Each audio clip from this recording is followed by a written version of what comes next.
আচ্ছা, এই যে 3.3 ক্রমহ্রাসমান প্রান্তিক উপযোগ বিধি, এখানে যে চিত্রটা আছে, তুমি যেমন বললে যে চিত্র দেখাতে, এটা হচ্ছে 3.3 এর চিত্রটা, তৃতীয় অধ্যায়ের।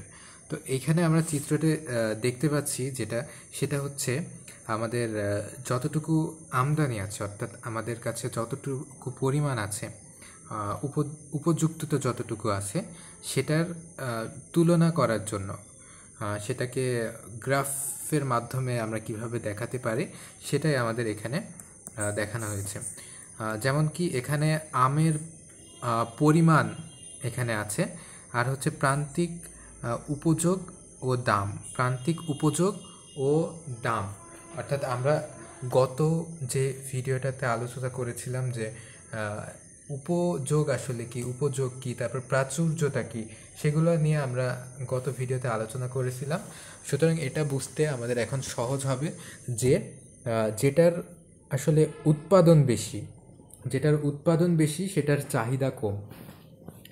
যেটার উৎপাদন বেশি সেটার চাহিদা কম, আর চাহিদা যদি কম হয় তাহলে দাম কিন্তু কমে যাবে। চাহিদা কম হলে দাম কমে যাবে। চাহিদা কম বলতে কি, কম বলতে হচ্ছে ওই প্রোডাক্ট বা ওই দ্রব্যের পরিমাণে বেশি,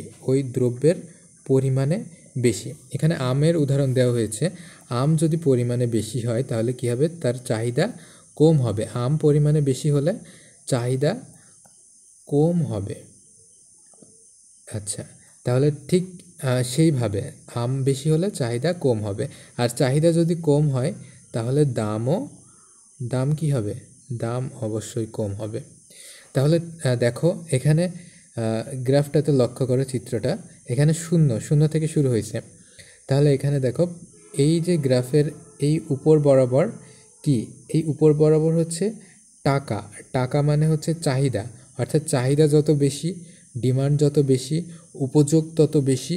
উপযোগ মানে কি, উপযোগ মানে চাহিদা, উপযোগ তত বেশি এবং দামও তত বেশি। আর এটা হচ্ছে আমের পরিমাণ বলতে কি, পরিমাণ বলতে বোঝাচ্ছে যে আমাদের আসলে উৎপাদন কত আছে, আমাদের কাছে আসলে কি পরিমাণ আছে।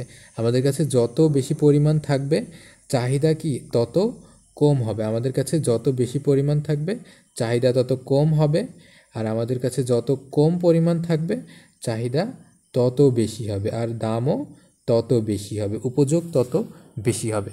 তাহলে এখন লক্ষ্য করো, এখানে হচ্ছে আমের পরিমাণ যখন 1 আছে, তাই না, এখানে 1 না, তাহলে দেখো আমের পরিমাণ যখন 1 আছে তখন এটার দাম কত দেখো তো। আমের পরিমাণ যখন 1 আছে তখন এইটার দাম হচ্ছে 5 টাকা।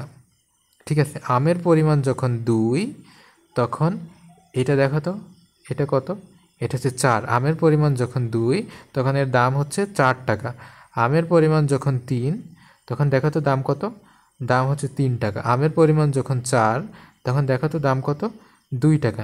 আমের পরিমাণ যখন 5 তখন দেখো তো দাম কত, দাম হচ্ছে মাত্র 1 টাকা।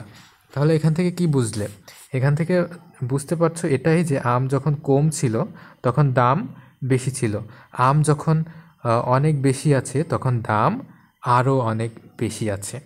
তাহলে যখন এরকম প্রয়োজনের থেকে অতিরিক্ত হয়ে যাবে, এই যে প্রয়োজনের থেকে অতিরিক্ত যখন হয়ে যাবে তখন সেটাকে কিন্তু ফ্রিতে নেবে, তাই না। তো এটাই হচ্ছে আমাদের এই লেখচিত্র দ্বারা বোঝাইতে চাইছে যে চাহিদা যত বেশি দাম তত বেশি, চাহিদা যত বেশি দাম তত বেশি। অর্থাৎ তার অ্যাভেলেবিলিটিটা যখন বেশি হবে, অর্থাৎ প্রাচুর্যতা যখন বেশি হবে, যেটা খুব বেশি পরিমাণ পাওয়া যাবে, তখন তার চাহিদা কম হবে, এবং চাহিদা কম হওয়ার ফলে সেটার দামও কম হবে।